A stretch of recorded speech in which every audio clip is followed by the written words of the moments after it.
Right, is everyone looking at this full screen? Yeah. Okay, great. So my project presents itself as a workers club. However, throughout the semester, the program became a variable that actually aided an exploration of a narrative, both through the design process and the intended user experience that I developed. As Catherine said, the site, as maybe all of you will know, is just northwest of Connolly Station in Dublin. It's a short walk from the town centre, and it forms part of a neighbourhood that, as we all know, is richly layered in history.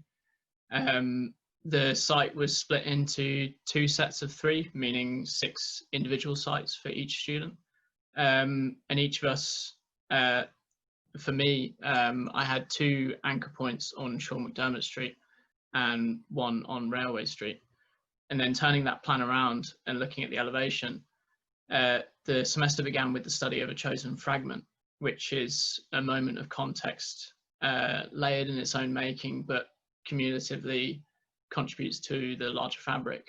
And I was personally interested in the negative space between 2 starkly different pieces of architecture, the listed portico ruin and the more modern accommodation block.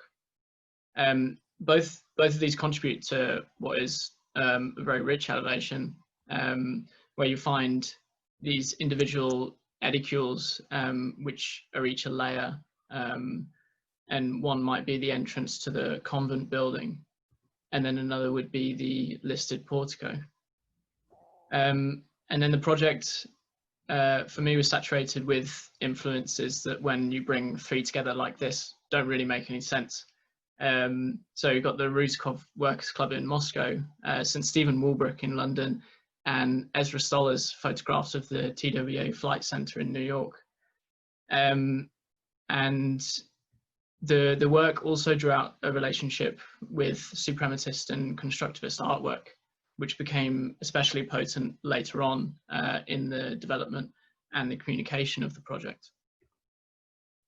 So it began with my own edicule that I slotted in between the listed portico and the residential block.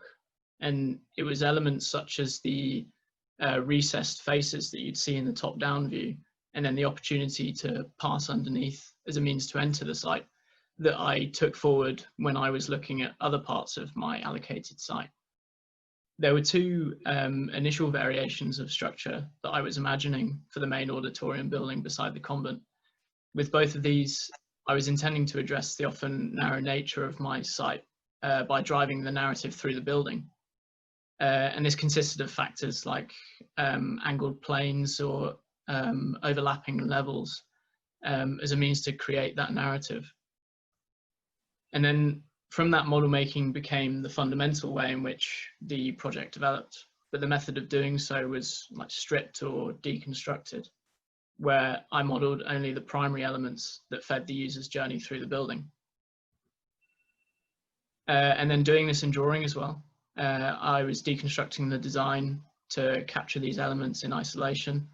And I felt that there was something about taking the primary contextual elements and the design elements into isolation that wasn't a rejection of the wider context, but a way for me as the architect to ensure that there is a sense of clarity in such a complex site.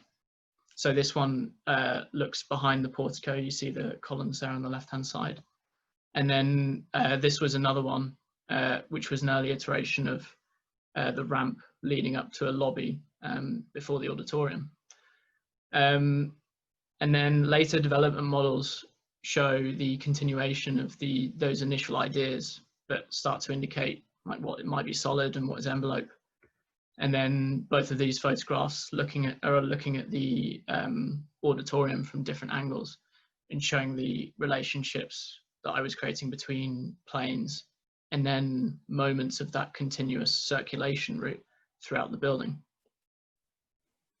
And then this one might be more in tune with those photographs of the flight center where, hi Serena, where light has entered, light becomes the user and allows us to capture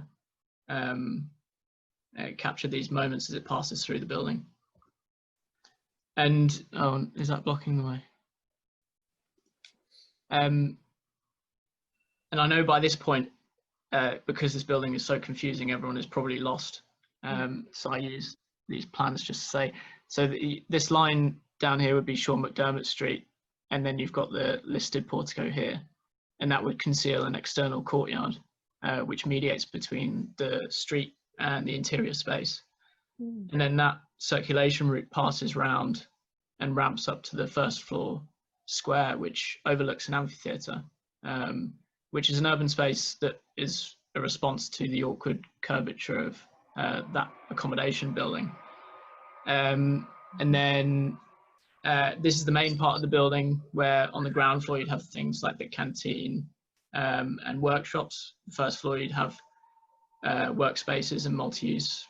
And then on the second floor, that's where the auditorium would be, and other congregation spaces. And then in section, this begins to show the final proposal.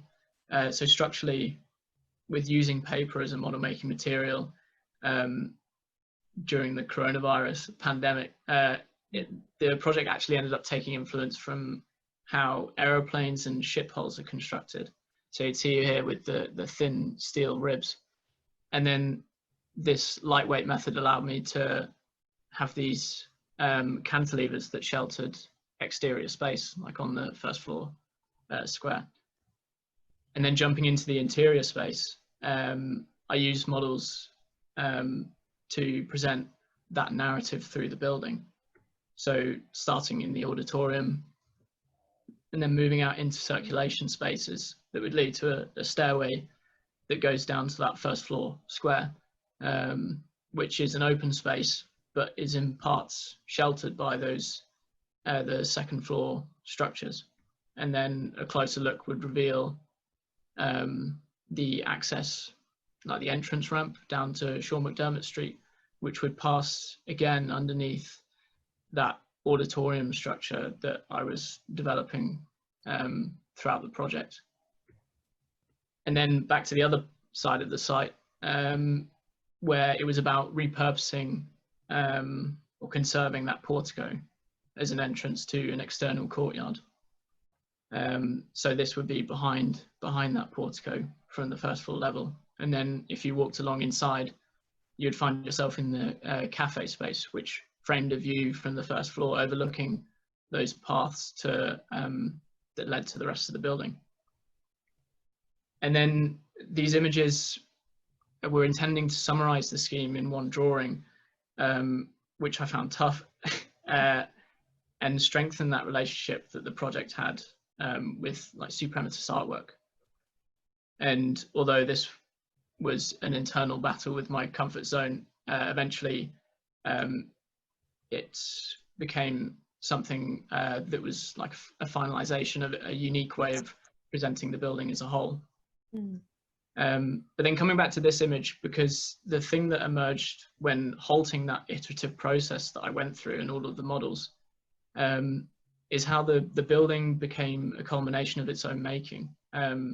The architecture became like a conversational or frictional, because when you look at it, a lot of it doesn't actually make any sense.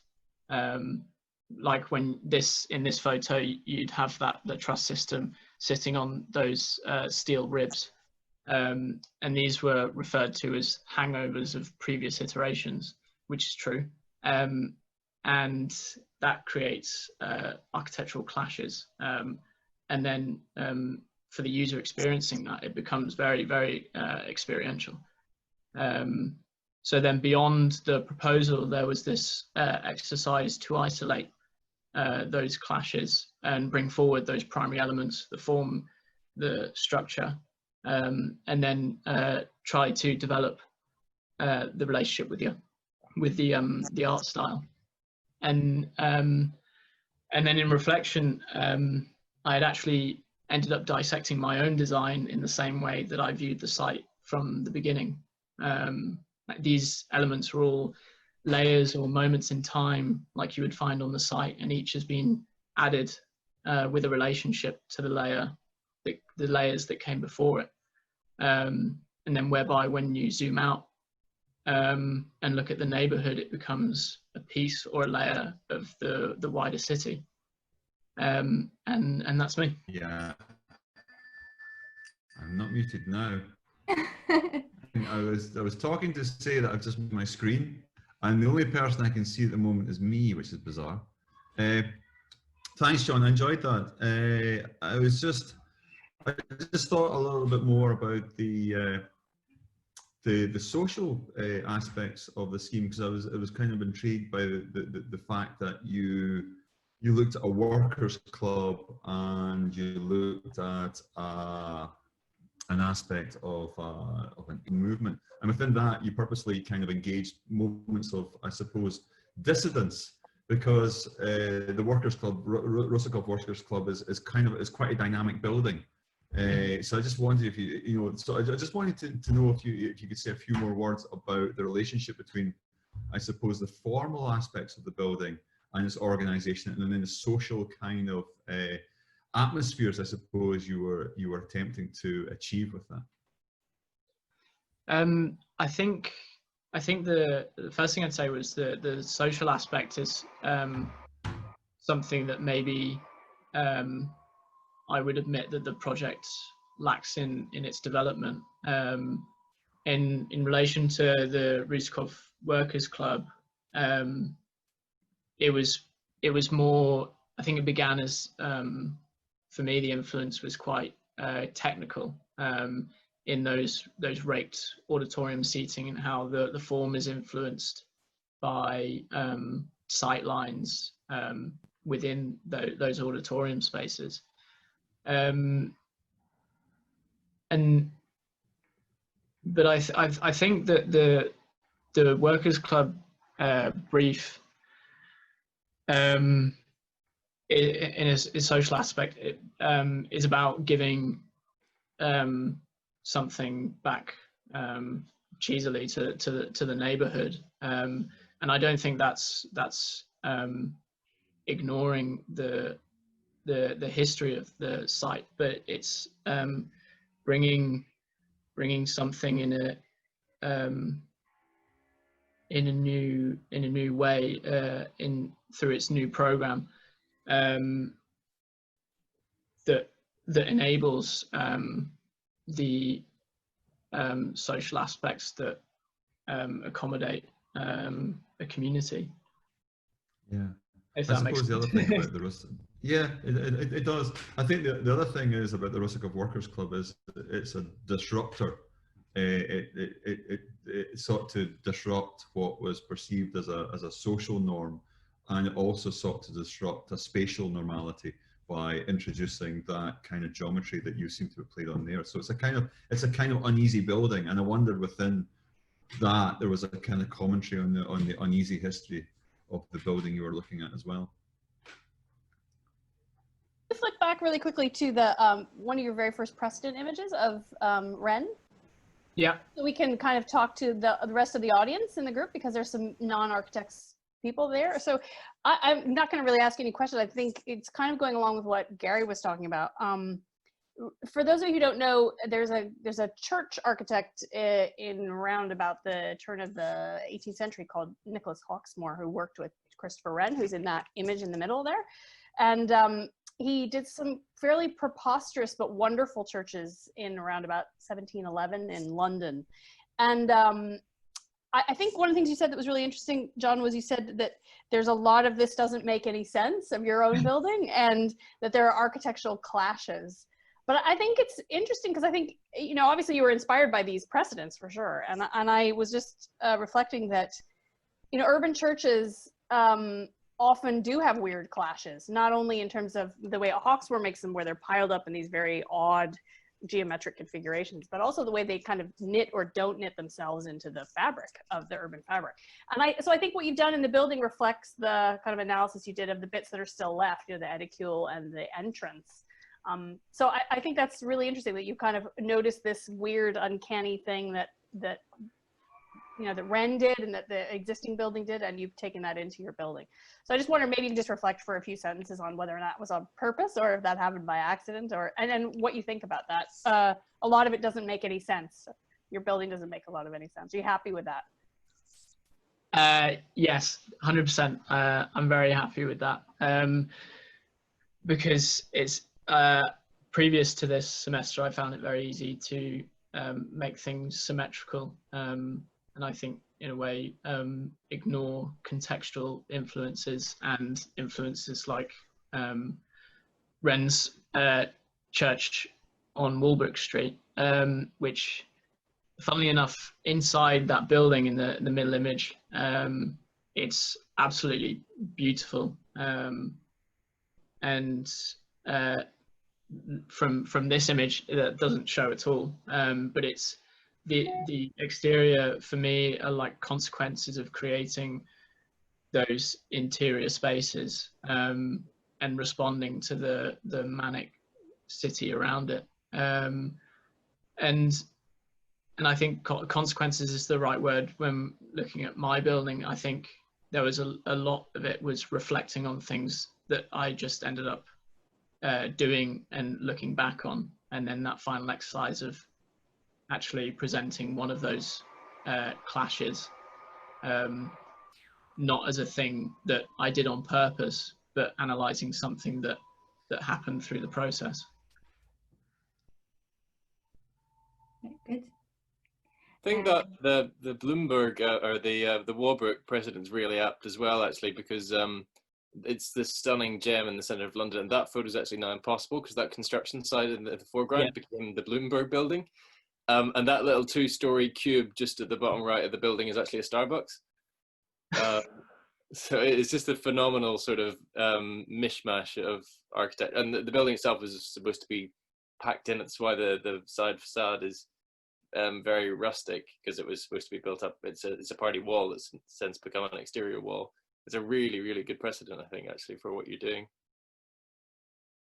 Thank you so much. You know, I'm not remotely an architect, but I am blown away at the beauty of your work. I'm blown away at the models and the photographs you took of them, and some like little sentences you had about the light being inhabiting the building. I love the portico and how you're using that as a portico, as a porchway, a threshold space before going into what I think is a very beautiful building. And I think you're underselling it, and kind of what Gary's pushing you to do. I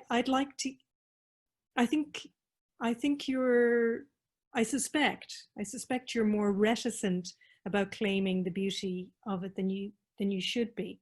And what I heard Gary pushing you to do was kind of, how do you imagine the social function? How is this going to be used by people? So I would have liked to hear a little bit more of you claiming what it would be like to experience this building. And I think it would be an amazing space to be in. And I do like that you're saying that it's almost kind of landed in, that the layers are deliberately left there, that the cantilevers are visible, that there is this kind of, I think you called it frictional, this kind of disjunct of spaces. How do you think people would experience that? I mean, I think it would be beautiful, but I'd love to see it. I'd love to be in it. Where do you see people gathering?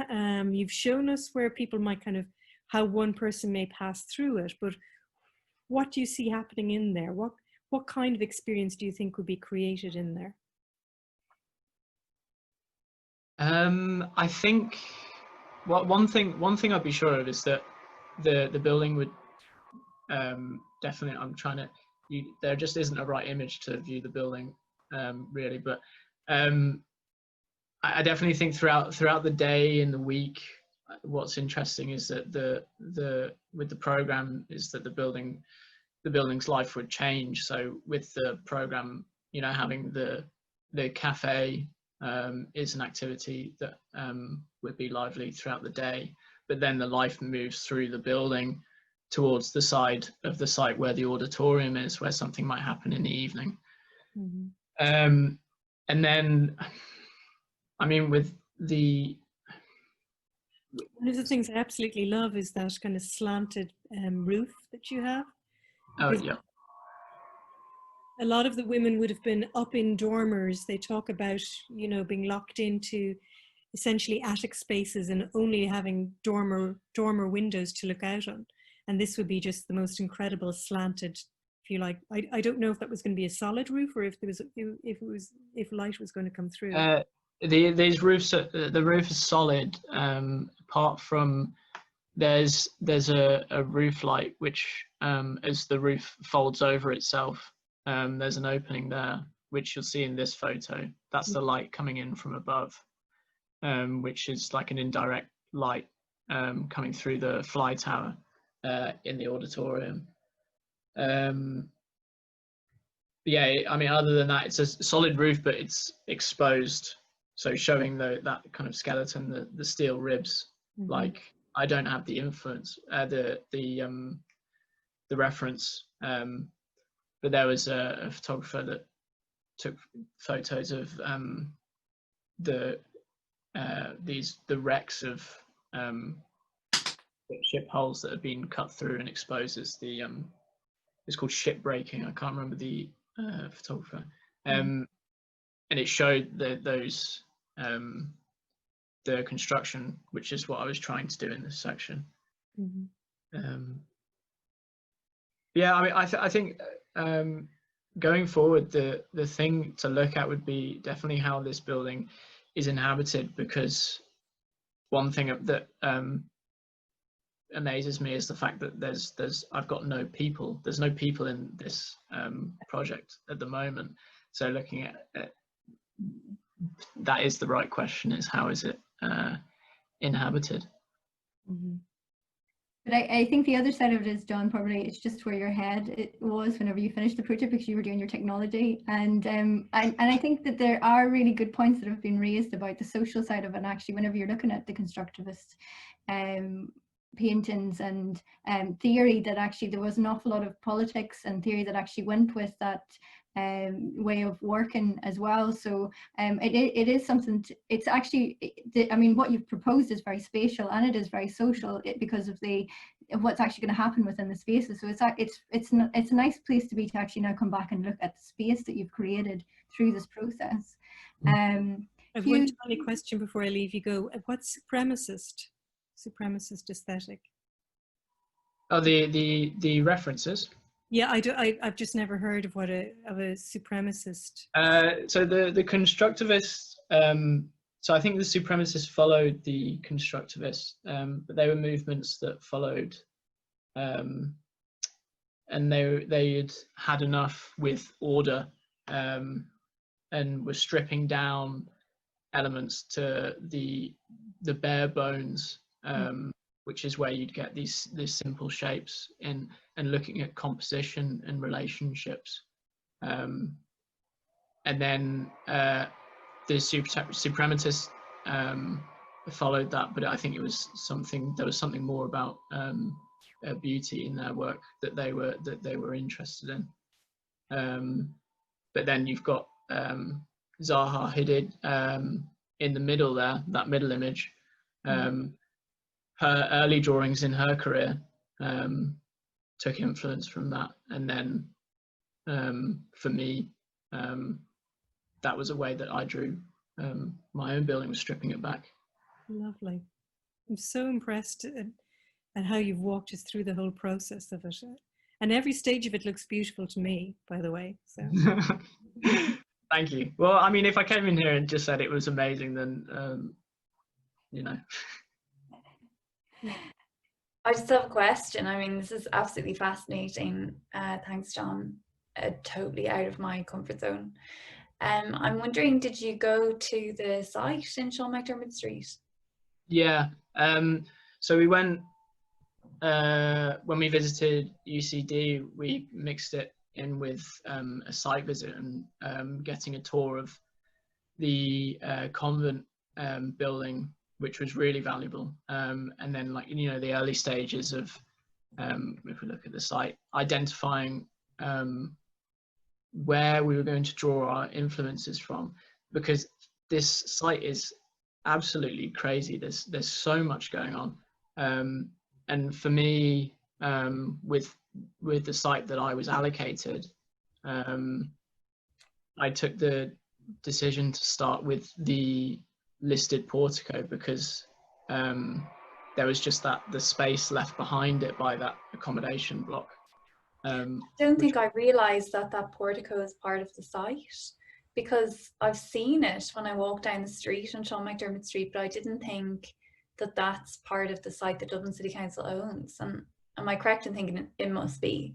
Yeah. Yeah, it is. Yeah. Yeah, did you realise that, Catherine? Yeah. It's like a random, it looks like some kind of random old, like weird old church or Roman architecture thing. Yeah. It was a Presbyterian church originally. One of the very earliest Presbyterian churches on the island, and certainly one of the most prestigious Presbyterian church in Dublin. Yeah, so I had no idea. So I actually think like even that in itself is fascinating, because and just shows the like huge value, and I've said this before in UCD, of having your eyes on this project. Not only are you bringing kind of to bear the overall look at the environment and beyond this site, but like there's even aspects of the site that, you know, I had no idea, having been in it, working on it, campaigning around it, were part of it. Yeah, so thank you for that. Thank you. That's great, Maeve. I mean, I think the interesting thing about the way the students worked was they went to the site and then they had to find something in the site that was the start of their project. And a lot of them, I think Laura McAtackney, she talks about present absences, where a lot of them found a ruin or something on the site that they found like promoted them to actually want to make a model. And actually what they made then was almost their imagining of an alternative history for the thing that they found. So that's kind of where the project came from. So that's where a discussion about the portico actually made this project. But what is interesting, or I suppose what's great for you, is also to see the space that's there and what actually can be made from it. And that's only a small part of the site, so it's not the entire site either. I just wanted to ask John, how much natural light? I noticed when Catherine was talking about the way which I love, by the way the roof line is over the auditorium there. At the back, beyond the seating, is that all natural light there, John? Behind, so that roof light in the auditorium is the only source of natural light in that space as I had designed it. But are there no windows at the back of the seating of the auditorium? Because I don't understand architecture, but it looked like to me that they were divided. Is that windows or not? No. So I think it's a frame that holds a solid piece of cladding, essentially. So it's a solid wall. The stage is top there. Yeah, one of the only, I guess, the only concern is that I know women, they worked in dark spaces often, and to see daylight or to have natural light was a longing for some women. Could you stick a few windows in there? Yeah, 100%. I would. Something that would be interesting is looking at, I mean, yeah, it's an auditorium, but what is actually happening inside of there? So it could be things happening in the daytime rather than the evening. So it might be more about that natural light and how that lights up the space. And then also in the other spaces as well. Okay, thank you very much. I love your design. Thank you, Mary.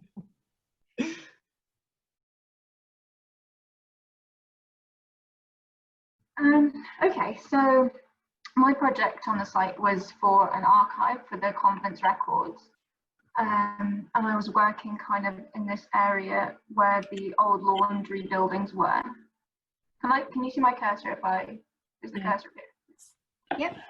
So yeah, and then it's like kind of this whole open site now, and then there's like an entrance here and here. And then a little intro to the project. Basically, I was trying to look at how necessary architectural interventions might be fulfilling their practical purpose as buildings, but also how they might acknowledge how built space can influence the associations we make with a place, and by doing so, kind of alter how we are reflecting upon this history of the laundry on the site. So I was trying to facilitate a kind of recalibration through the built environment, which would change our perceptions through the archive design, which has a number of different elements combined together to be like a collection of rooms. And these spaces would like vary in volume and enclosure due to their purpose. And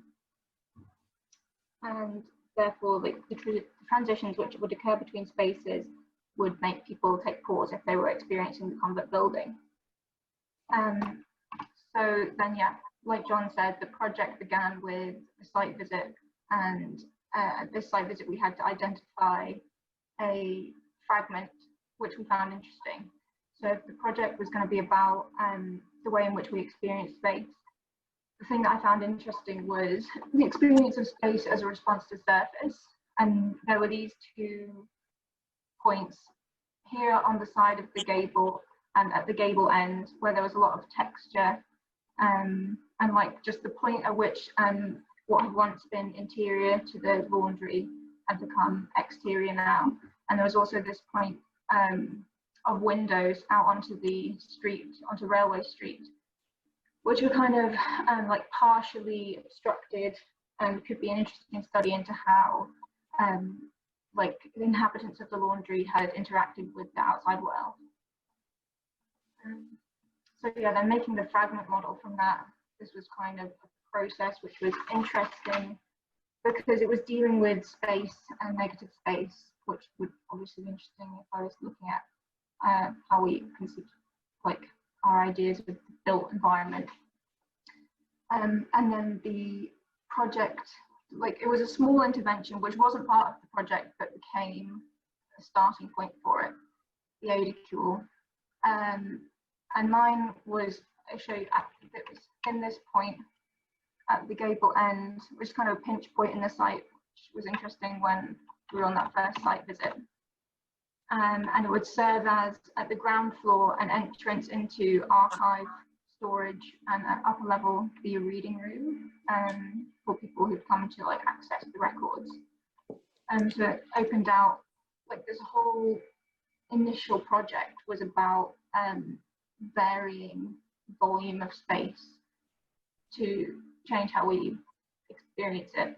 So like if you come into the building, it was in this small enclosed space and you're confronted with a wall, and then there was this like narrow and tall space which forced you to interact with the existing gable wall. And then you would enter into the building through this existing opening in the convent fabric, and then come back out and across a bridge into the reading room, which a lot of that carried across into the final project design. So this is a site plan showing how I had a collection of elements across this open space, which would then be connected by a circulation element. And that's shown in this exploded isometric as well. So you would have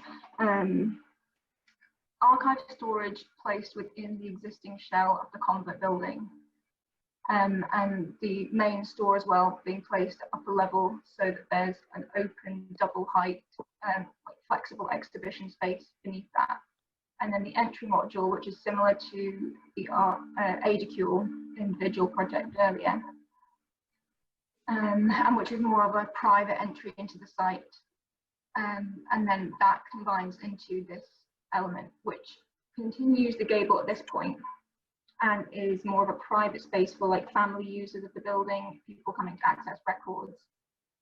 And then the remaining elements are kind of a more public experience of the building. You'll have this main entrance from the corner of Railway Street and Gloucester Street, which then has like an open hall area of like tables, study spaces, and combines with like shelving and research offices in this small enclosed volume, and then also a auditorium lecture hall space. So then that's kind of my site model, shows the varying openness of these spaces. And then yeah, just some plans to show clearer the layout of space with the private entrance into family space, but also linking into the open flexible exhibition space, and then part of the circulation element which you can pass on to going into the study space and shelving. And then upper level you still have the reading room, which can be accessed directly from the archive storage, which is just one level above this.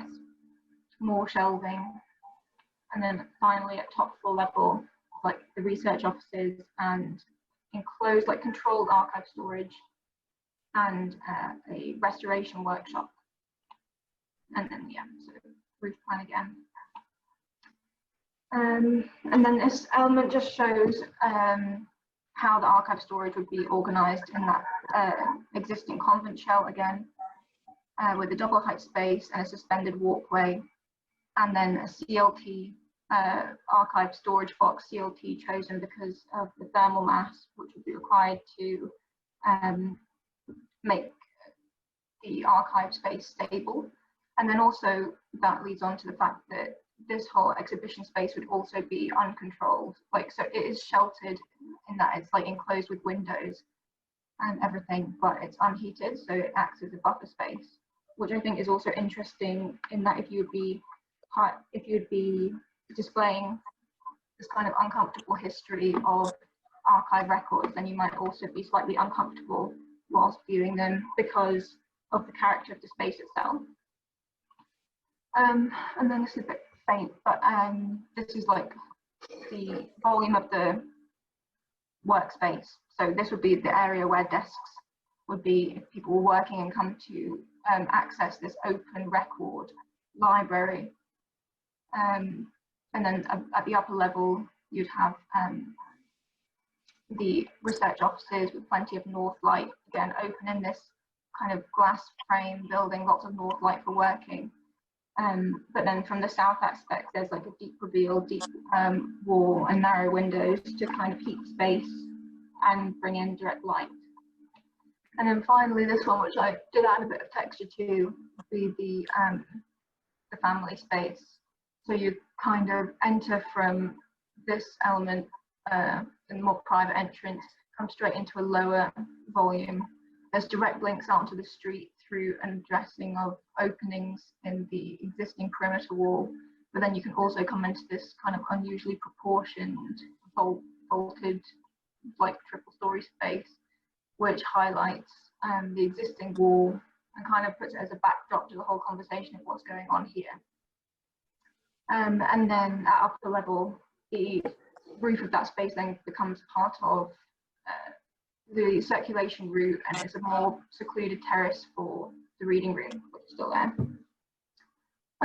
But yeah, so that's where I got to. I think definitely it's been very, like my design of the archive has been very strategic, and I would need to design more in detail, like the elements which I might create texture or surface, like the initial things which started the project. But I think, yeah, it's strategic. That's great, Bridget. Catherine, do you want to start, because we have been talking about an archive on the site, so this is... I'll leave Maeve start. Okay, Maeve, perfect. So mature baby, yeah. Yeah, okay, I absolutely love this. So, I mean, your idea of strategy is my idea of strategy. Like, I love it. And I think even, you know, saying it's strategic, even almost as like an excuse for not looking at other elements, is underplaying, just like Catherine was saying about John's, like underplaying significantly the kind of, I don't know, like huge contribution that recognizing the need or the possibility for an archive is. So I'd call it far more than strategic. Like, it's hugely sensitive and creative and forward thinking. What I really loved, so I don't want to go on for too long, so I'm just going to say this kind of one thing that comes out at me hugely from it is this sense of gradation. So you've got your particular entrance and notion of like deep, you know, interaction and investigation of archives for particular people, whether it be the recovery. I think you had a room around recovery of records, or the workshop, as well as a research or reading room for people who are trying to get into the depth of the archives. And then you move to a more open space, which I love. And what it actually made me think of was possibly a further gradation again to a public library generally, or something that we've talked about, given the practicalities of the site, which is that it might possibly, an overall plan for the site might need to incorporate space for an educational organization or university or a private educational institute to take part of that site.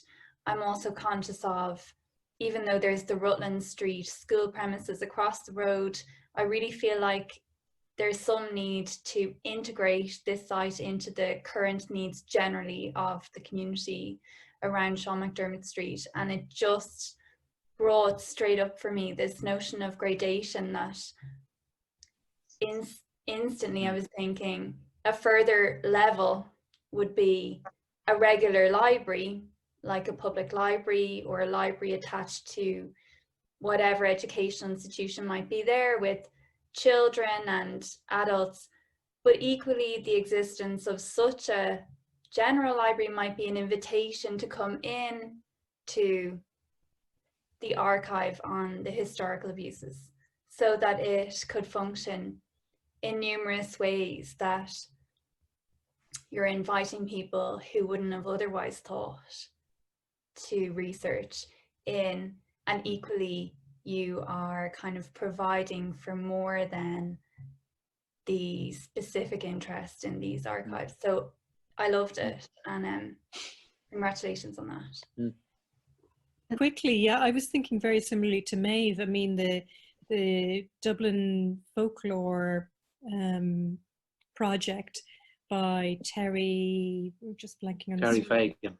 Terry Fagan. Yeah, that would be very easily kind of stitched into or near that. And we give the dynamism that Maeve is thinking about as well. I absolutely love it. I don't want you to touch the back wall, by the way. So I really like the kind of the awkward negotiation of the entrance. I actually really loved that. Loved it. It actually feels like, sorry if I could jump in, but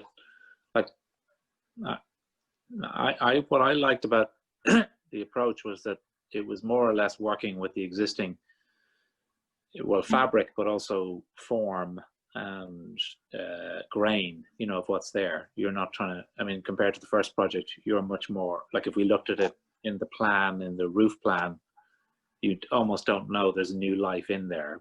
But then as it's experienced, potentially the whole complex becomes, it's sort of like you take the air out of it and then you inject new air into it. That's the way I was thinking of it.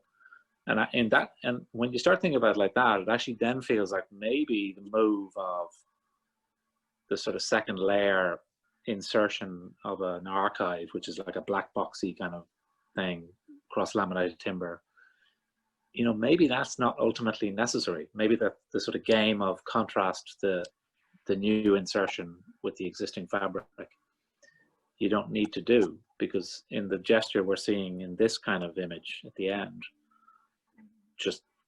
and you talked about wanting people, well, you said people being forced, which seems a bit strong, but people being invited, let's say, to reacquaint themselves with the fabric. Yeah. That in itself just feels strong. And in that case, then you kind of want to make it easy and thoroughgoing. Do you know what I mean? Rather than effortful and special, which I don't think you are doing. But I just think, so I actually think there's a lot in the strategic, as you're saying, that then, and you probably feel like you've got to come back in then and get into more detail about various elements, but maybe you don't actually. Maybe it's just the strategic understanding that there is a way in which you can kind of just recalibrate the existing grain and form, right? And just and then just open it, and as I say, let a kind of air through it. That feels enough to me. I don't know. Maybe I'm wrong. Can I just come in there as well, please? Yeah. Because I was just thinking that it's maybe there's two scales there. There's the strategic scale, but there's also the experiential scale, which is when you're very, very close to it. And I think that what's interesting, and the drawing in front of me is a very nice drawing, but I think maybe there could have been drawings which are about really thinking about how that space is experienced very intimately. You know, so maybe you kind of zoomed in and zoomed out, and then maybe you didn't have much in the middle register, because everything about your building is about the strategic move, and then the actual feeling of what it's like to be in those spaces, and almost kind of being, you know, rubbed against these fabrics and these surfaces that you so evocatively describe. I think then it would be good too, Bridget, to have images of what it's like to be in the rest of the site looking back at the building, because I think you've not cleaned it all up. You know, it's still, there's quite a bit of massing going on. If you look at your site plan, and you're not tidying it up, you're not making it perfect. And so to feel what it would be like to be standing in that courtyard, say, and looking back at the buildings, that kind of experience too. You made that's a purposeful decision you've made, you know, not to tidy it too much.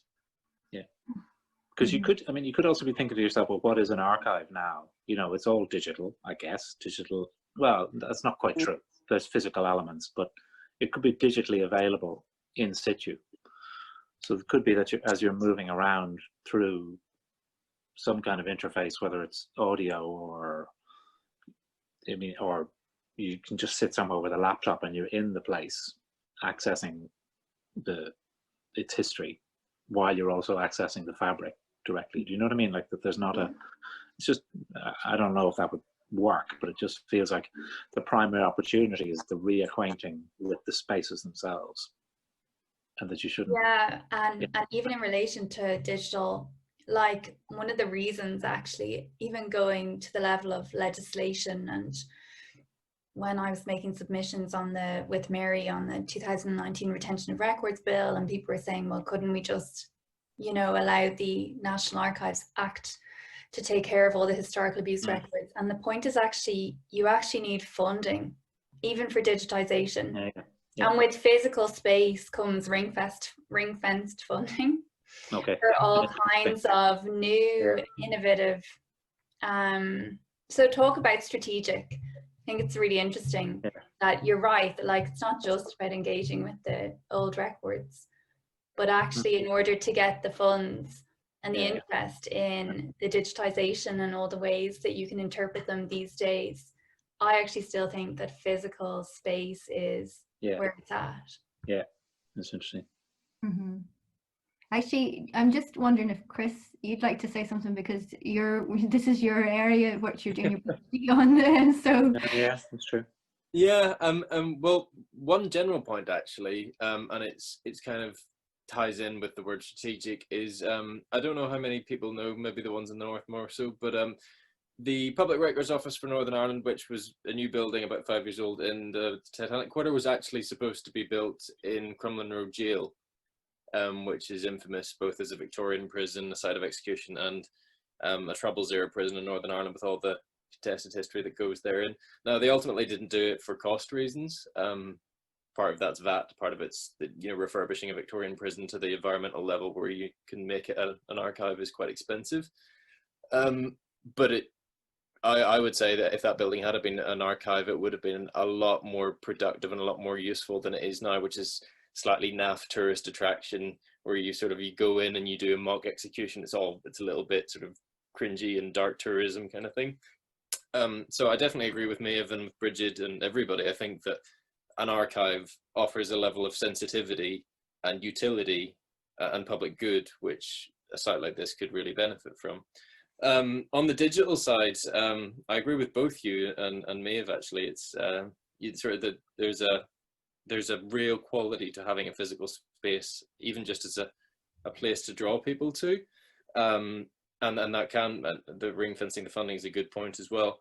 But equally, on the strategic level, I suppose some of those things that caused the Crumlin Road Jail archive not to work, the fact that it was so expensive to make an old Victorian building environmentally sealed and thermally controlled and moisture controlled, that's less pressing if most of the storage areas can be done digitally.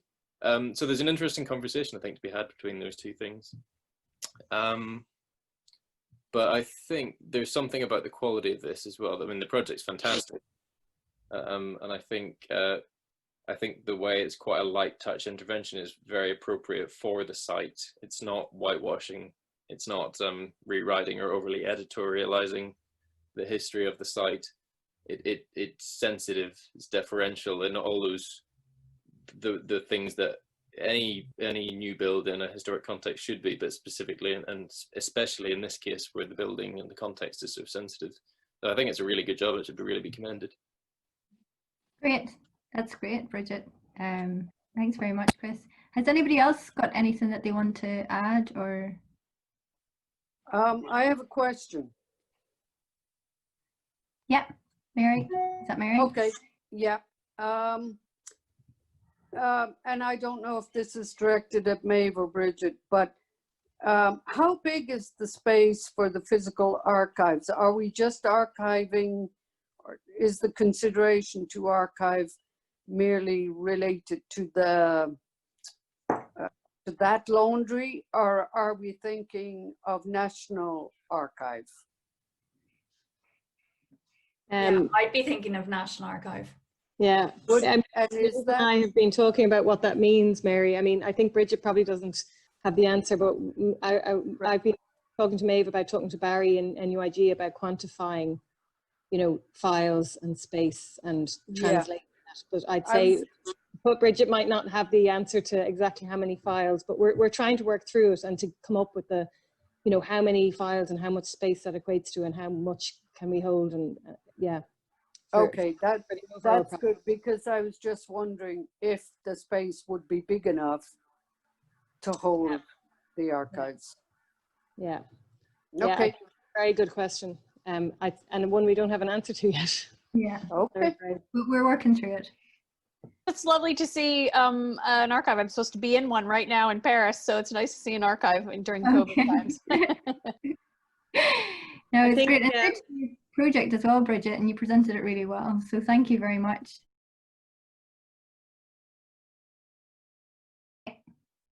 Still that okay? Yeah. Perfect. So mine was actually the same site as Bridget, and I put in a community garden, market, and a food hall. So I'll just give you a brief kind of introduction. The site itself was kind of steeped in history. It was both rich and contentious, but the aim of the project was kind of to peel back those historic layers of the site without really symbolising any specific date or time in history, but where each layer of history kind of blended and interacted with the other. So I started with picking out 2 fragment images that was from the site that kind of intrigued me, and this was from inside the laundry. So that was a fragment image that I first took from the site, and that was inside the laundry and what was left of the ruins of it, or not the laundry, but the main building. This was then outside, and there was kind of the marks left behind from the old laundry, which kind of intrigued me. So it led me down the kind of the path of casting the negative space. So I was more interested in the space that was negative than the buildings itself. So this was the first kind of start to the project. As it being a market hall and an allotments, I kind of went down and seen what was already happening in Dublin, and this was Moore Street, and how they were already selling on streets and making them into a small market, and could I incorporate that? I took the site itself and came back from 2020 and what was left of it today, and came back through historic maps to see if I could see like what pattern there was, and was there a sense of scale, maybe residential, that had been there before, and how I could kind of like bring that back. I started casting them maps of the negative space again, just like I did for the fragment models, and they left really nice, interesting kind of spaces from today right down to that. And then to do things again, I kind of started to lay over the two maps that kind of caught my eye, which was the 1888, and laid it over into the site to give me a sense of scale and see how many, like, because the site's so big that I kind of lost that sense. And then when you seen it overlaid with maybe more residential, you kind of got that sense of scale of how big the site actually is. Again, laid it over with 1930 and seen how things have changed over the time, how there used to be a fountain and there used to be spaces created. I then tried to cast a negative again of how I could reincorporate the allotment spaces and walls into that there space, and making it correct, as in making a model of the walls that I incorporated from both maps, 1930, 1940s, and then the laundry walls themselves, but without just recreating the old laundries and bringing them back to life. I wanted to bring it back, the laundry plus what was there previously, to create like a walled garden, to create allotments for the community, to give back the site to the community. That just shows the two maps that I laid over, and how then I got the walls of the single allotments individuals, and then the two roofed areas, and then it opened up into a marketplace here. So I then created a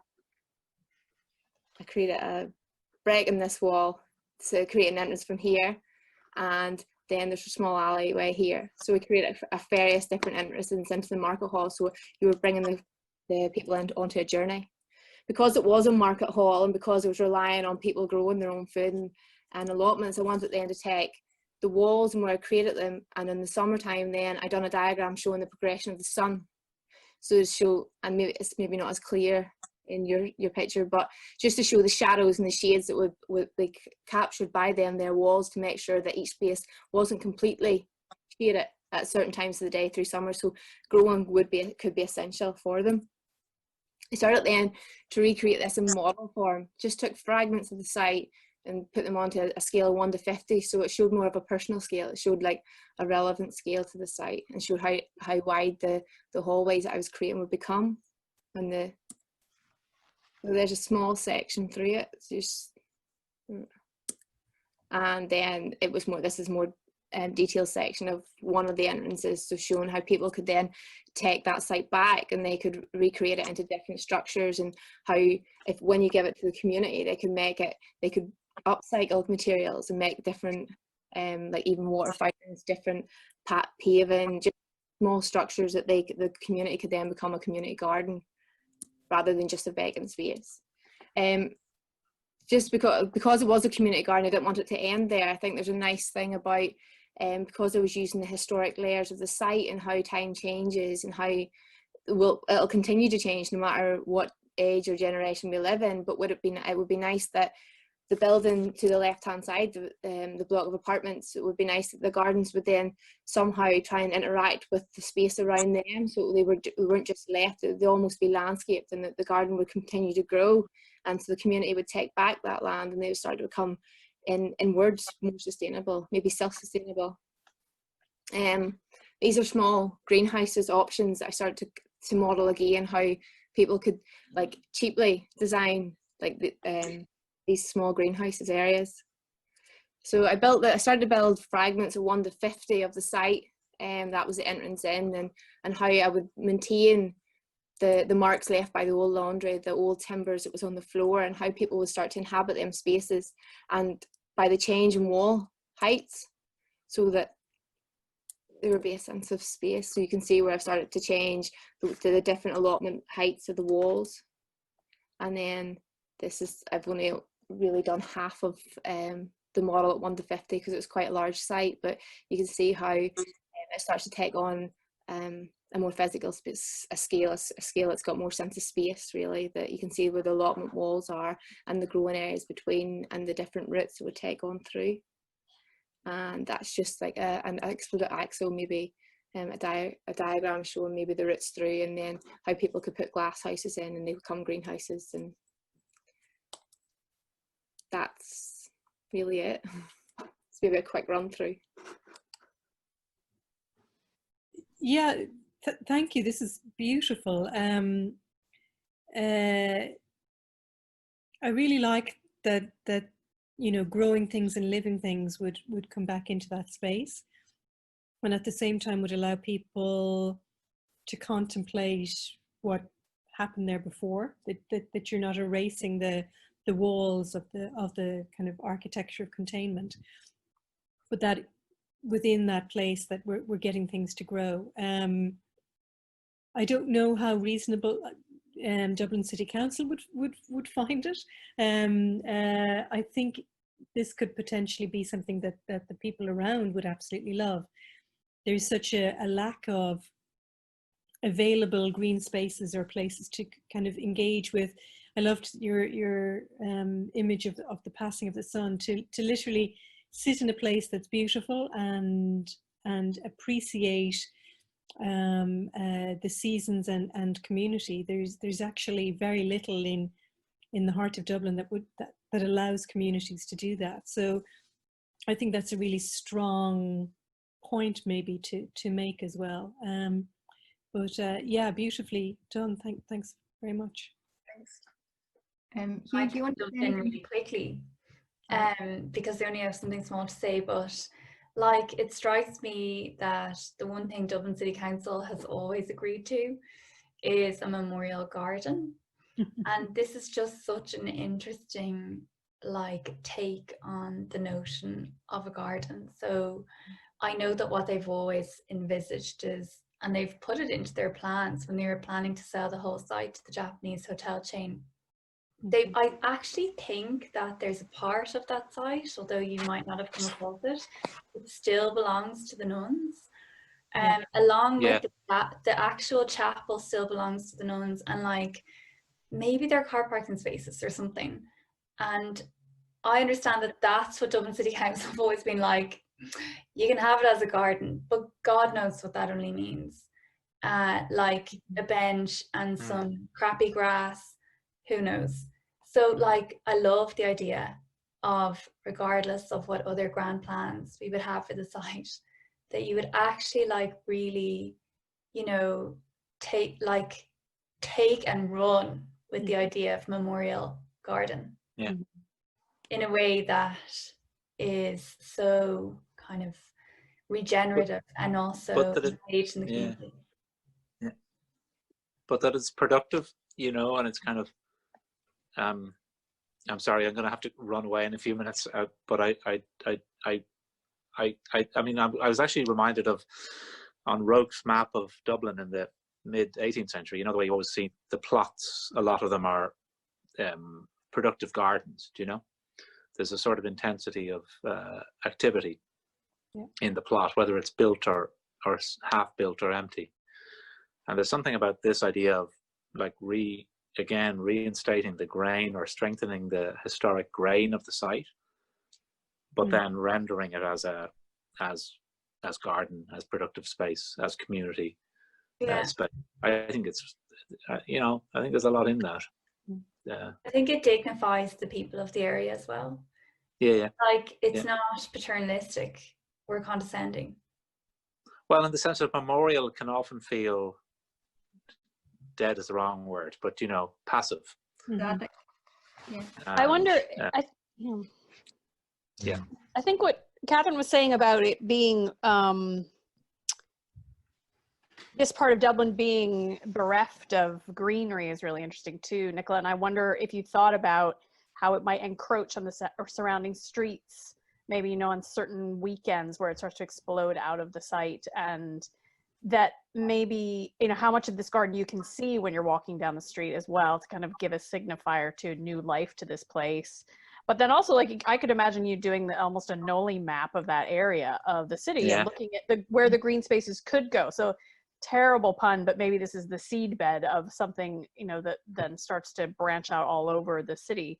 Because if it's an area that doesn't have much of that, this would be a great catalyst for that. Yeah, and actually there is a local community group that have taken over car spaces, I mean, with the nod of Dublin City Council, and put in these kind of very, very big wooden containers, and they've planted in trees. And but to have another thing that I love about this, and that's just happened in one of the streets that will be abutting this site.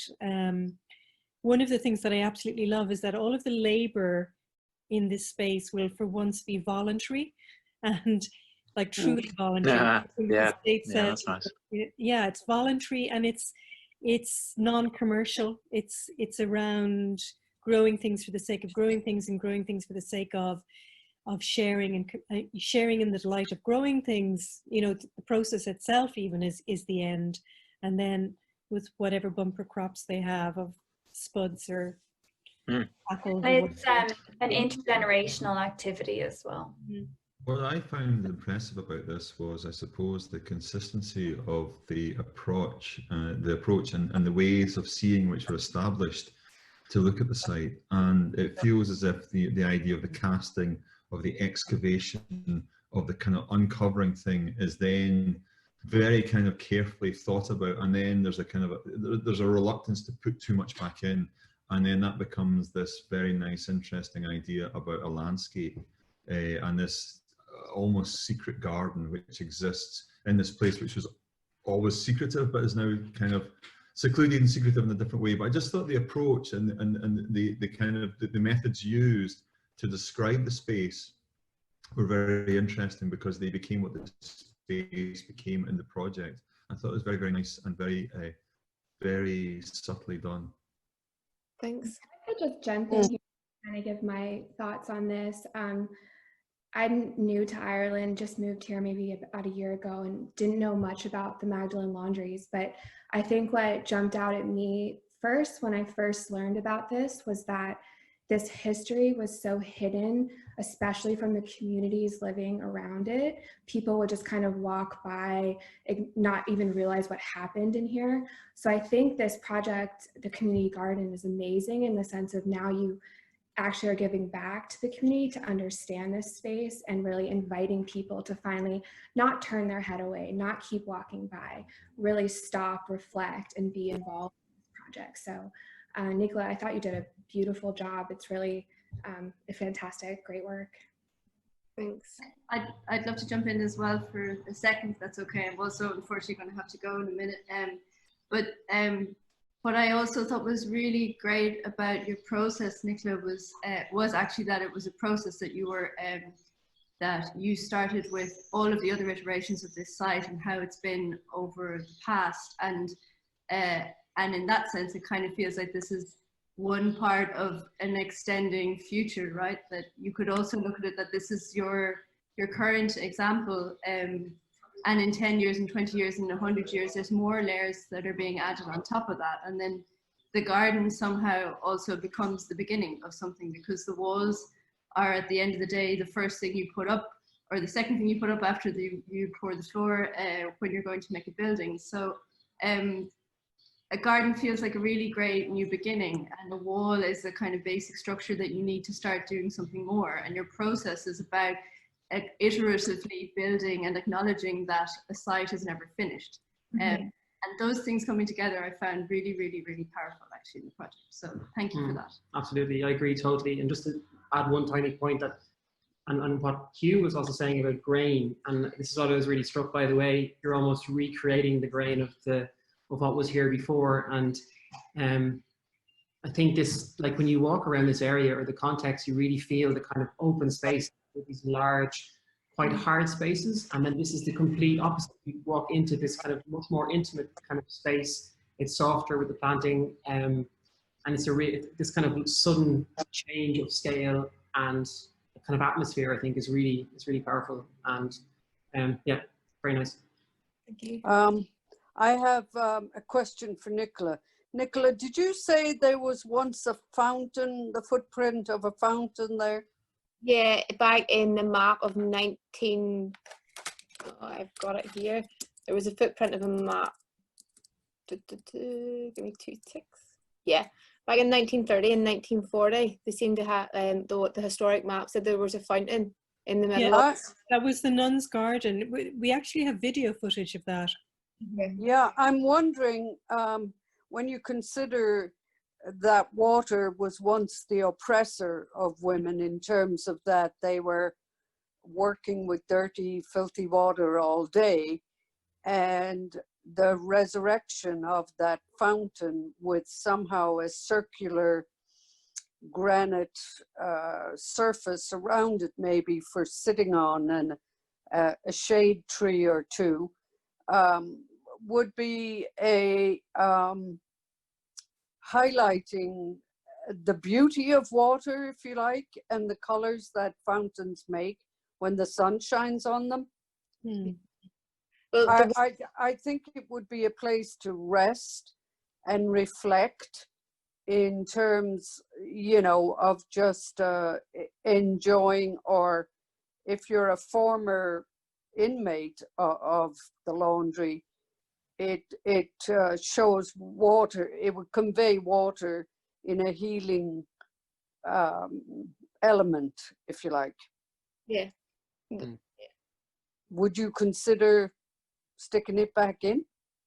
I have actually, if you, in this one here, the proposed, I actually have put the fountain back in, but actually, it's maybe not as clear because you maybe not seeing the full screen, but actually I've put channels that all connect to that fountain. So it has, so that actually the channels that connect to that fountain were the map from 1888. So it was, so all that channels that kind of like, for the layers to overlap. So I wasn't really wanting to pick out specifically maybe the time of the laundry, but I wanted to put that fountain back in to represent that time. But I wanted to connect it to the actually previous years previously as well. But a quick point, I thought it was a really clever contrast and observation of the power dynamic at play with scale, contrasting that with the institutional building, which is all about a dehumanizing sort of institutional mass, and then deliberately following the streetscape, which creates that very cellular, organic, domestic scale form. I think it lets the inhabitant draw their own conclusions, and it really does highlight the power dynamics at play. I think it's really appropriate, especially at this site. Thanks. Nicola, I think we're going to jump on to the next person. It's Serena. You can share your screen, Serena. Yep.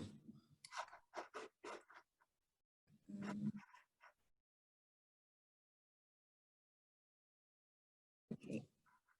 So for my project is a proposed nursery school.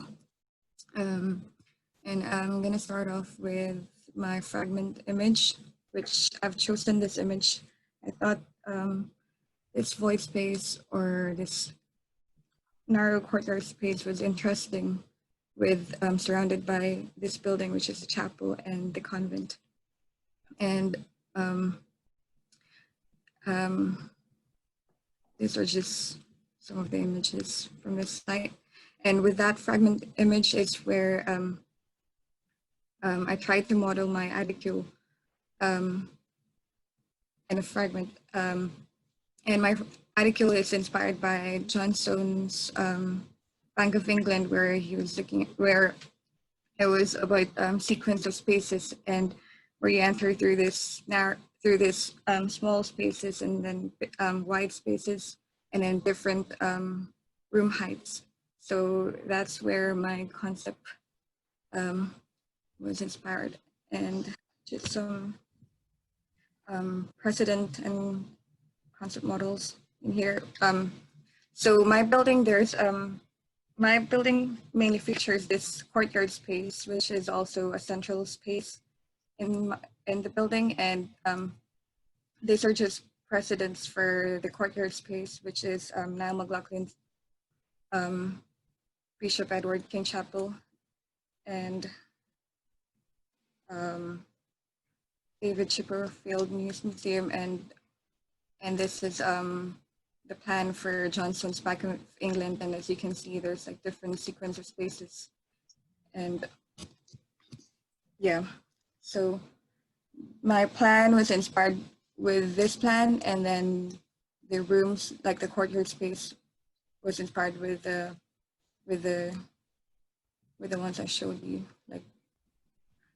And these are just some models for like sequence of my building. And then that's the model I tried for the courtyard space, inspired from the News Museum. And then, okay, so this is the location of my fragment or my aticule. And then this is my site here, which is between the Seán McDermott Street and Railway Street. And my building can be accessed from either side of the street. But because it's a nursery school, I thought the drop-off point for the children would be mainly from Railway Street, as I think it's a safer entrance for kids, for the pupils. And then the entry point from Seán McDermott Street would be more like a formal entrance for like guests or school visitors. And then this is a block plan, and I wanted my building, even though it's like newly built on site, to be kind of still like part of the existing building, which is the chapel. And then this is the ground floor plan, and I'll talk you through quickly.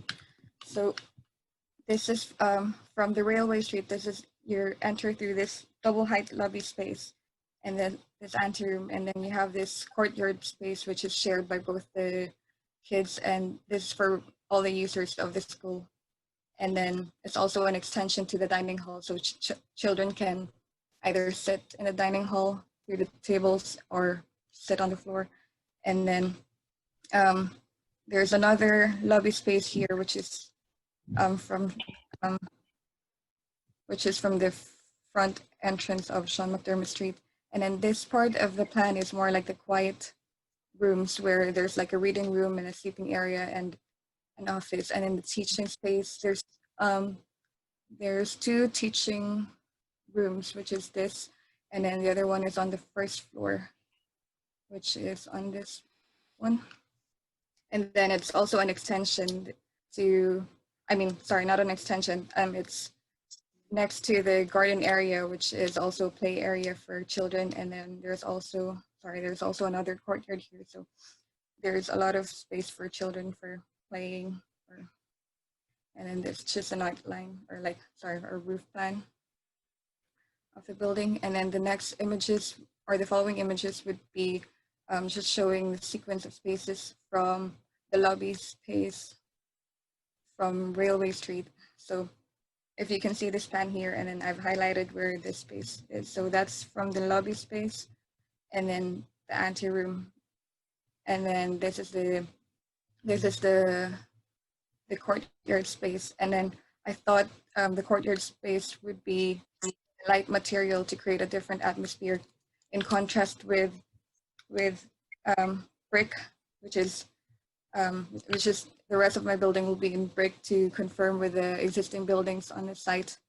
And since brick is a heavy material, so sorry, I don't know why. Oh, okay. And then just another room, this room here, entering the dining hall. And then, so that's the dining hall, and then this is where my sequence ends. That's a special room where you have different access. There's different openings which you can enter through either the reading room, the dining hall, an anteroom, or through the external courtyard. And this is just a perspective for an entrance from Seán McDermott Street. And then this is an elevation from Seán McDermott Street. And as you can see, with this elevation, it's like my building is like a cluster of rooms, or of separate rooms in one building. And then because the site is has a historic context, so I didn't want to create a building that is dominating in scale. And so it's only like partly 2 floors, and yeah, and just wanted to be considered and sensitive with the scale of the building. And then this is another elevation from Railway Street, and you can see the double height lobby space. And then this is a perspective section where you can see this central courtyard space.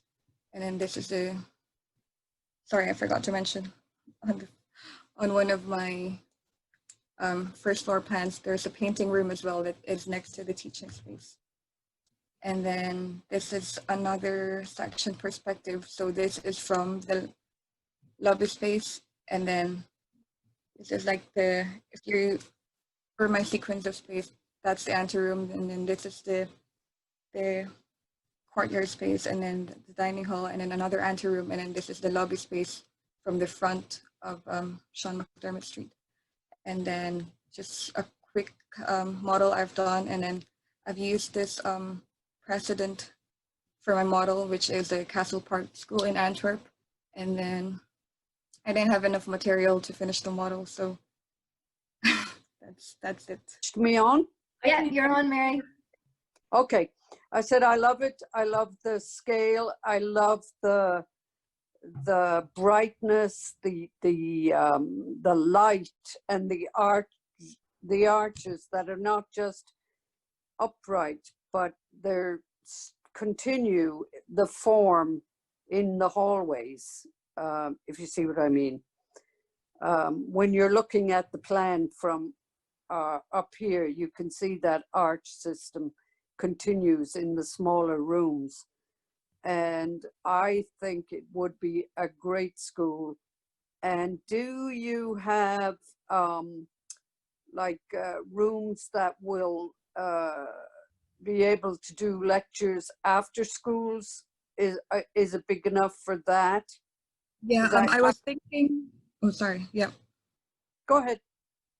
Sorry, I was thinking this lobby space in front, because it's a big space, it can also be multifunctional. Sorry, it's this space here. Oh, okay, got it. And how many people would that accommodate, do you think? Maybe 30 to 50. That's perfect, perfect. Your large courtyard space would also be quite good, Serena, as well. For yeah, that. yeah. In the evening. Sarah, would you like to? Yeah, I think, Zarina, I mean, this is really, you should be patting yourself on the back, because I think a lot of the thinking you're doing here is really interesting. Of course, I love it because, you know, I'm a John Soane fan. And I think the way that you've made the drawings, the kind of flat but really lyrical images that you've made of the sequence, you know, the 3-dimensional images are to be commended. I think what you've done is really clever in terms of taking the great institution that was the Bank of England and kind of turning it on its head and making it into an institution that is no less an institution, that is education, but making it playful. And I can imagine, you know, the sound of the kids running around and their artwork stuck everywhere. So you're kind of flipping something that's very sort of stolid and based around, obviously, around finance, and you're making it into a space that's about education and freeing up people's minds, particularly on this site. So I think that was a very clever move for you to have made. Yeah, so well done. Yeah, I kind of have a similar, I suppose, reaction that this is nothing like any nursery I've ever seen or would ever have imagined in Ireland anyway. And actually, like, it's highly respectful of children. I mean, the notion of that big double story or treble story centerpiece is like being in a museum as your Montessori or your primary school or whatever this is specifically supposed to be. And I actually think it's highly appropriate. So yeah, this is fascinating. That's great. Catherine, do you want to say anything, or? I just wanted to come in, if that's okay. Yeah, perfect, thanks. No, I just think that this project and the last project do something really interesting about scale of places, and turning the conversation around about what it means to be an institution, and how, you know, the body politic controls its citizens, and how that's really, you know, manifests itself in architecture, and the kind of lack of kind of controlled spaces and overview, and you know, the kind of more organic kind of layout reflects the fact that we're not trying to enforce kind of one view of society on people, and that's something really to be commended, and that's what I'll take away, I think, from this evening, and when we move forward with our studies of the site, and how we can change the kind of perceptions of the future of this site, and how it might be used more productively as part of the local community, and reflecting the history, but not recreating it, I think. So that's really to be commended in the last two projects in particular. So thank you.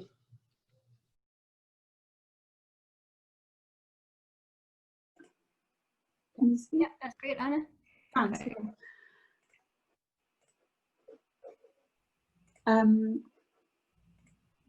Great. Okay.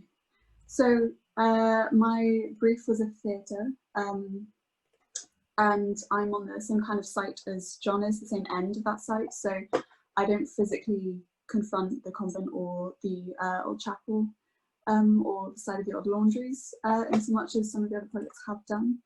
The starting point was kind of of this project was from something in last semester, which was about using fabric and hanging fabric to kind of create space, which kind of struck a bit of a kind of symbolic chord, I think, with the sort of the kind of ghostly old laundries hanging over the place. So my site here extends from Seán McDermott Street with that front entrance of the portico, and then just back to Railway Street, where it just takes up the mass of this. And my scheme was a theatre. So just to contextualise this, to the first part, I'm going to be talking about this space up here, and then the second half I'll sort of go into the space here. I began with this edicule, and the space that I kind of chose to confront a little bit with that was the listed portico, which is the Greek Orthodox Presbyterian church that was used as a grain store, and is now kind of derelict. And what I wanted to do with that is to leave that entirely intact, and construct through this kind of use of joinery and use like holding fabric taut, to create kind of an impression of the space within it. So you're kind of in a space that is the impression of this existing kind of church portico, and it's kind of a negative space that is inhabitable. And then within that, when these screens are kind of erected, you can create this kind of plane for projection. So that I actually might be in the wrong, sorry, that kind of creates this screen over the portico, so it sits within the portico and acts as an entrance, so you enter kind of through the portico, but it also extends up and around the portico to kind of create this plane that you can have projections on. And if you do that, you can kind of have the street as this kind of projection space, so you can have this kind of outdoor cinema there, or yeah, it can act as like a beacon, even just like light sort of lit up as a kind of expression of this entrance.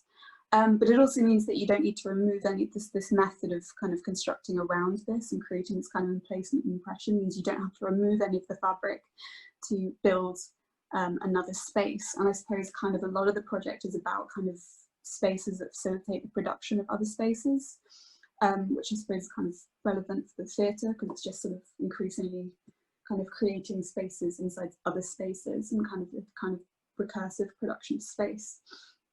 So it all kind of started at this kind of portico and that kind of projection space, which is here. So you can see these stairs kind of allow this projection across here to the screen.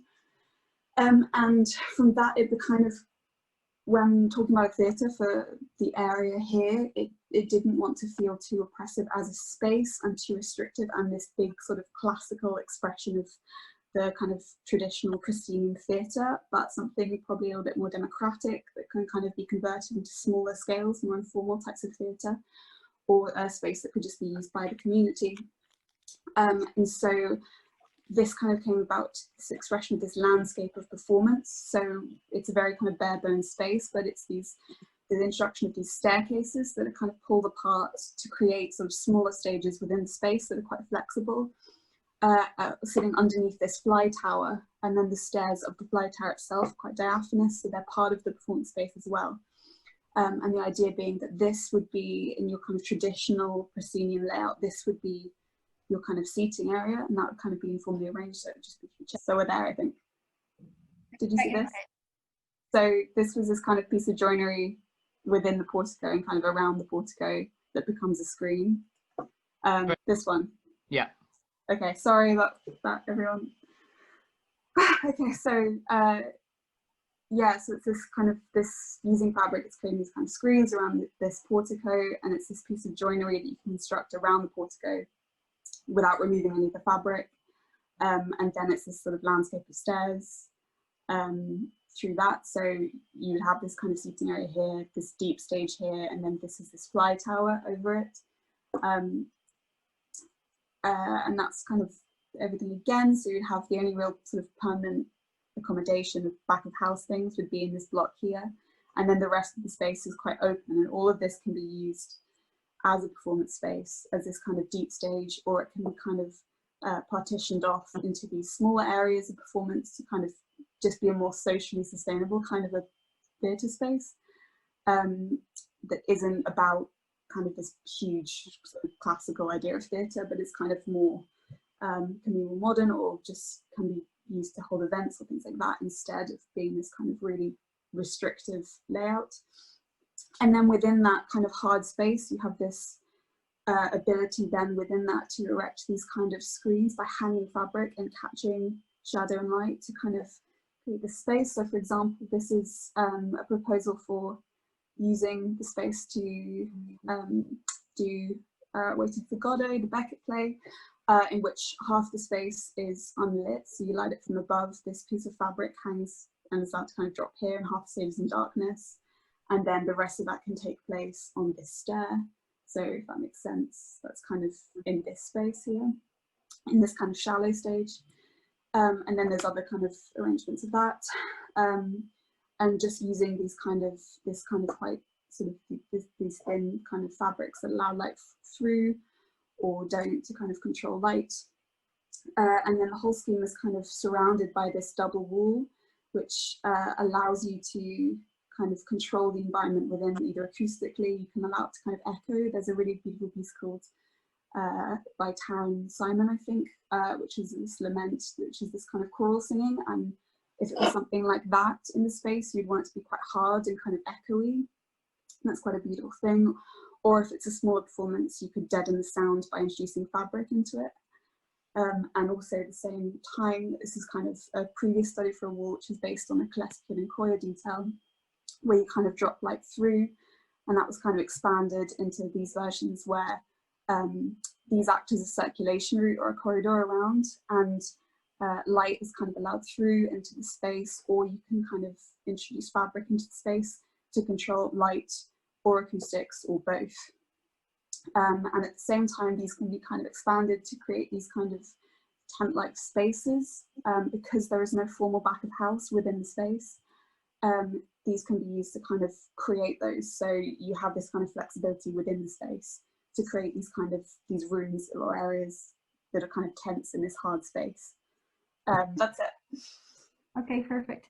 I mean, I probably like to start with Catherine with this, because I think my initial look at the site was I started to look at rooms, and whenever I was looking at rooms and watching all the films of the women who were in the laundries and in the convent, it became apparent that actually the rooms really were theatres where the women, it was where the women were actually given their testimony. So where their voices were once suppressed, was where it became a platform, and they could use the building to actually express what happened to them, and how amazing it would be if this was actually a women's theatre. Yeah, I absolutely love this, and I love how I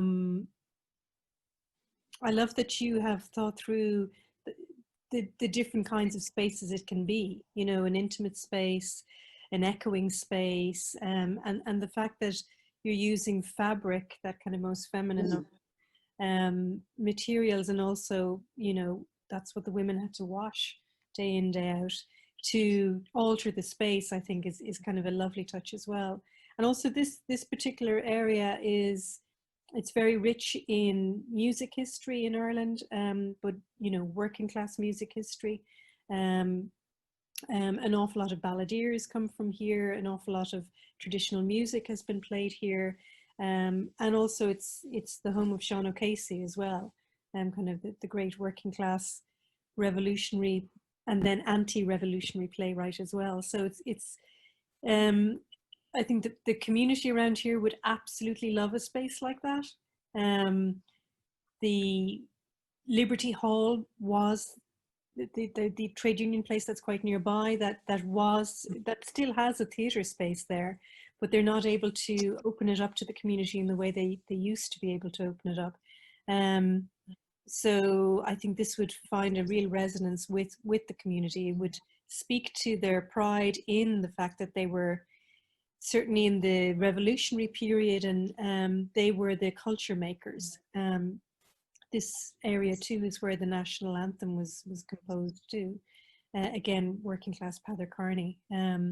So I think would be a wonderful addition to the community and to the site. And I love how, to use a word that's been used earlier, how strategic you are in it, that this is sustainable, this can be a multi-purpose building. So, and a very, very, as we saw with John right at the start of this evening, very difficult site to navigate. You know, you've really done well to work with kind of a contours that isn't kind of doesn't offer itself up readily to being purposed as a community site or a communal site. So very well done. Thanks. Yeah, and I think all of that is made the more potent too, Anna, by having the entrances on both sides of the site. And so it can become a through route.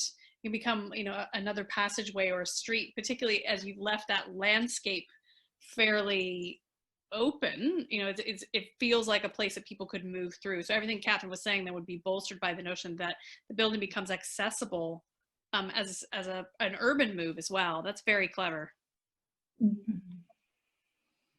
I absolutely love this. Just your discussion of the different the ways of changing the acoustics, and I suppose creating the best possibility for the broadest kind of range of performances really actually made me think straight away of Jessie Jones' Tremble Tremble for the Venice Biennale. Catherine and I went to see it, and another piece that she put together, which was performed a few years ago up in the hospital, the Rotunda Round Room, like, just makes me think that reflect on the fact that, like, art, artistry, whether it's song or performance, is actually the way that our first 100 years as a country is going to be kind of properly contemplated and worked through, for definitely at the beginning. Like, we're in the thick, myself and Catherine are in the thick of writing a book on the Justice for Magdalene's campaign, and what's so apparent to me is, like, you know, one state apology does not change the state apparatus, and we're only at the beginning of understanding and truly admitting and accepting and wanting to hear what happened throughout the first 100 years of our country. So I do feel that this site, there is a real need and obligation to create a space for the artists to do what they need to do. And interestingly enough, like, a lot of people have focused on the chapel because it was the only thing that Dublin City Council have ever been willing to give as the place where performances could happen. And at the same time, it's not really appropriate. Like, it's not what artists need to be able to do their best work. So I absolutely love this. And the other thing, I suppose, is that it's kind of perfectly positioned, you know, between the gate and the Abbey, and it is in that district. So like it's not just a niche theatrical venue. Yeah. I mean, what's interesting just about, you know, what's happening in the city at the moment. So you've got the Complex Arts Centre, which is moved around, you know, from pillar to post, depending on when there's a space available. And they're now up in Smithfield in the former banana storage unit in the market, you know, and they'll be there for 5 years or something, and then they'll have to go somewhere else. So that's kind of the level of, you know, importance they're given by Dublin City Council. It's always like, whatever space we have at this moment until we find a better use for it. So a real home for something like this, long term, that's on a site, you know, is, like you say, it's a meaningful, it's not a gesture, it's a meaningful contribution to changing how we view the state and its part in this city. The Arcola Theatre springs to mind as a kind of precedent. I mean, it's not a kind of, it's an amazing place because it was never conceived fully formed. You know, it kind of has evolved as a place in London over time, and you could kind of imagine something similar happening here, that you just start and then things evolve and get bigger, you know, for a long while. And I don't know if they still do. They have a kind of an outdoor tent during the summer where they put on bigger performances, but like they get that revenue and they reinvest it back in the building. So but the first thing is a bit like with the archive, you know, get the physical kind of ownership of the thing, and then it can grow. And there's something about like the north side as well. I feel that there are several projects in Temple Bar, and this particular community like deserves the same type of facilities, you know, as Project Arts have, or the Arc, or whatever. Yeah. Mary, would you like to say something actually? Yeah, I like Catherine. I love that the fabric, the notion of using the fabric both as light and for acoustical purposes, and it can be removed to create a larger space or added to. I love that whole concept, but also I think it will be a great place to tell the stories. You know, like Maeve said, I mean, the music, the balladeers, the working class that created some of the great traditional music, they will now have a space back again that they can be a part of. It's not going to be elitist, it's going to be community-based. And I think the whole thing will really work. I mean, it'll give a chance to be able to tell the story of the laundries in such plays as, you know, Patricia Brogan's work, not to have everybody on a downer, that we wouldn't have those kind of plays all the time, but, you know, it is a space to tell the story too, in a way that's acceptable to people who know nothing about the former laundry. Mm-hmm. And I think, oh, sorry, I love it. I really love this design. It actually reminds me a bit of, in Denver, Colorado, there's this concert venue called Red Rocks, where it's actually this like outdoor concert venue in the wild, in the environment, with these natural red rocks around it.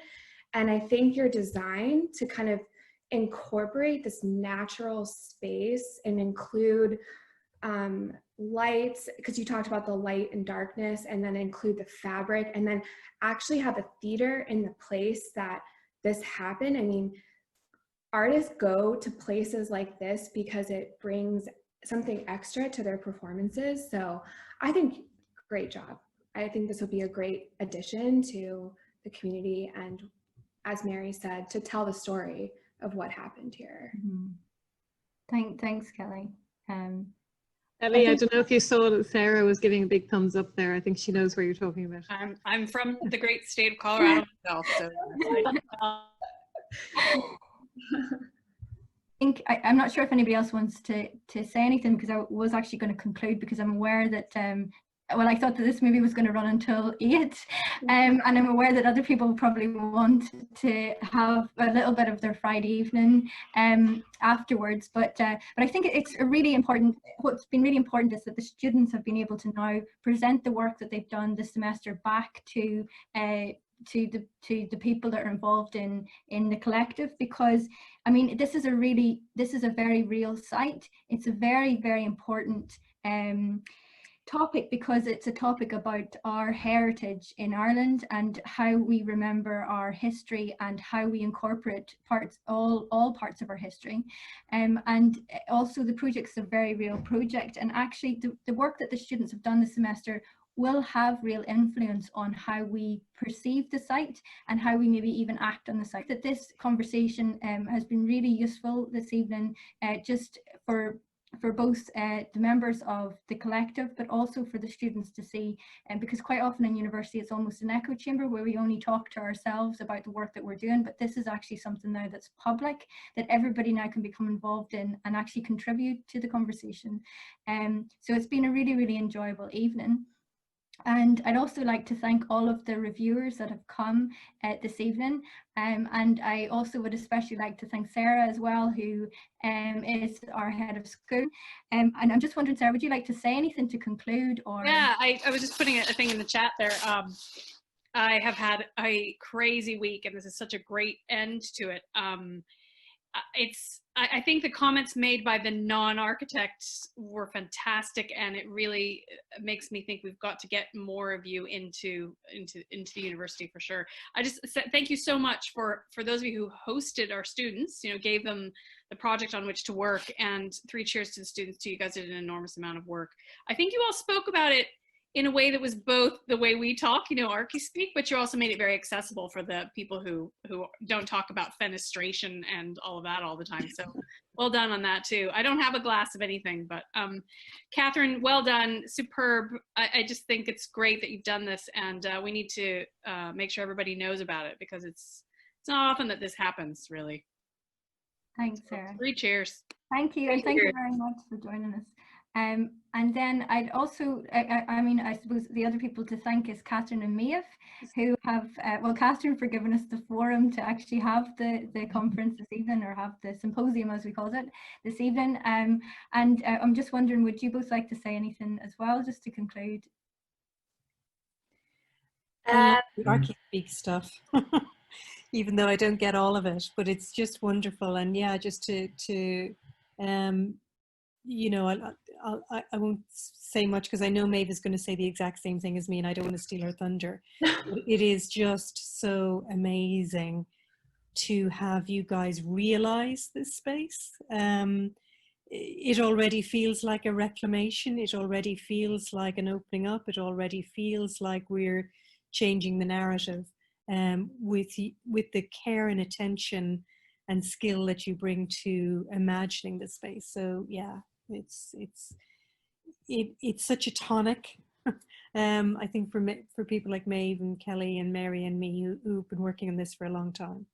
Yeah, Maeve. Yeah, and I'm gonna definitely have to give the last word to Mary, but like, I couldn't think of a better thing to be doing on a Friday evening, because it is just like joyous to sit here and see, like, okay, they're not actual concrete, but it's a whole other dimension to the kind of, I'm not going to make the architects uncomfortable by saying campaign, but the imagining of a different Ireland, and it is actually no less than imagining a different country for ourselves. Like, the benefit of being Irish is that the country is small enough that a very small number of committed people can actually change it radically.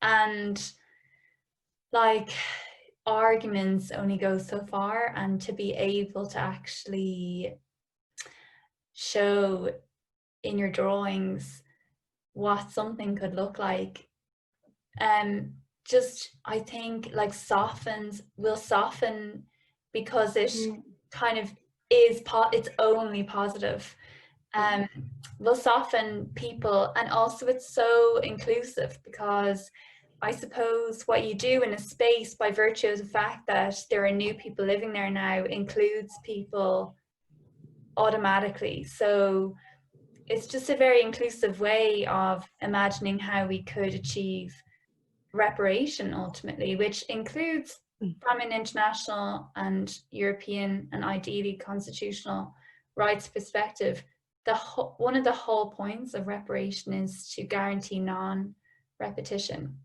Yeah. So in theory, making reparation for the past is all about the future, and something that I'm always telling my students is that we actually make the best legal arguments by speaking to the people themselves, of course, who've experienced abuse in the past and what they will say. And I know that Mary feels this way, and she's not alone. Is the reason that they're talking about this is because they want to make sure that it doesn't happen again. So this whole architectural experience fits perfectly into that you are actually concretely envisioning what the future could look like. So it's just amazing.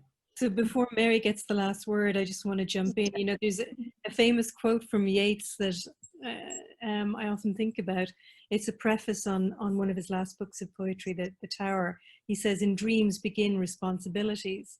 And I think what we've ended up with in this particular project on Seán McDermott Street is taking the responsibility to do the dreaming. But we didn't have the skills, guys. You have the skills. So you're the dreamers for the responsibilities that have been weighing so heavily on a number of us. And yeah, thank you. And you know, never underestimate, you know, maybe you won't go on to stay in architecture, but please never underestimate the amazing skills that you have to make spaces living and to bring us into them and to describe what they might be. So I'd love to have those skills. I don't have any talent in that area, so I can't even begin to think that I might have ever been an architect, but it's what you do is very, very wonderful. So yeah, thank you. I mean, I think just for the head of school here to hear all that, and we've had conversations about the fourth year studio in Queen's or in UCD, and there were some people who were worried about the fact that, you know, architecture students were slightly being used as agents to kind of, you know, be in a campaign. But I just would say, actually, you know, in terms of social purpose, that we have to own that ground, that being creative and making propositions is what we do. And there was a question on a kind of educational level or pedagogical level about whether we should be encouraging students to, you know, be acting as agents for this discussion. But I think, you know, if we aren't going to act, like when we met Catherine and Maeve and they were saying, well, you know, we've talked about this and we fight about this and we argue about this, but, you know, somebody needs to show what it could be. I think that we should claim that ground and not be kind of reticent. I'm not saying that all studios and all students, but I don't think that we should apologize for. And we don't, and like this is a territory I think we feel comfortable in. We have other studios like this, but because of I think what's really unique about this one is the sensitivity of the site and the fact that so much of the community is very, very heavily engaged, like Mary. So it's great. Yeah. Right. So over to Mary to conclude. Oh, thanks. But I do agree that, you know, it's human ecology was my first college that I went to, and that's the interconnectedness of all things. And so if we disconnect the architects from the historians and the community, we become elitist in everything we do, instead of this wonderful connecting the community on the ground, the ideas of young people, the creativity, the skills, as Catherine said, you know, and you put those all together. And what we're doing is that we're changing the history. We're keeping the history of what was, but we're saying this was the past and this is the future. And we've married the two in some way.